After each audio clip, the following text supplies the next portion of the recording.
Hungary's migration policy was on the agenda in the European Parliament.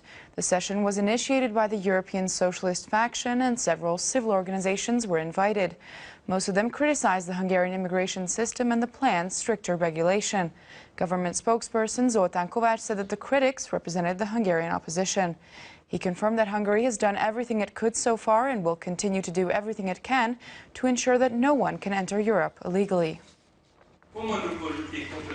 Migration is a serious challenge, and our country takes responsibility for protecting the external borders of the Schengen area, said László Trócsányi at a hearing by the Committee on Civil Liberties, Justice and Home Affairs on Monday. The Minister of Justice added that Hungarian measures comply with all European legislation. Representatives of the Center for Fundamental Rights, Amnesty International, the Hungarian Civil Liberties Union and the Hungarian Helsinki Committee were also among participants at the hearing. The majority of the speakers were critical of the Hungarian measures, but in contrast, the government's migration policy is slowly being adopted and implemented in Europe, said the Minister of Justice after the hearing. Because we're watching the film that's reality, which is in practice and what must be answered, he said.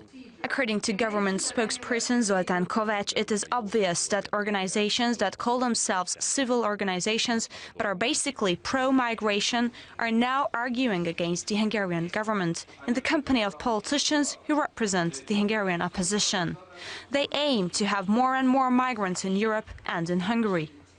Peter Niedermüller, MEP of the Democratic Coalition, said that migrants do not wish to circumvent the Hungarian legislation, but when they leave towards Western Europe, it's because the Hungarian refugee law and policy deters them and the circumstances are unsuitable for them.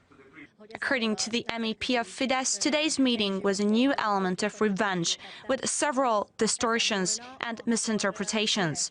Kinga Gál added that if international NGOs were able to decide, everyone should be allowed into Europe, but this cannot be accepted if we are serious about considering Europe a great value.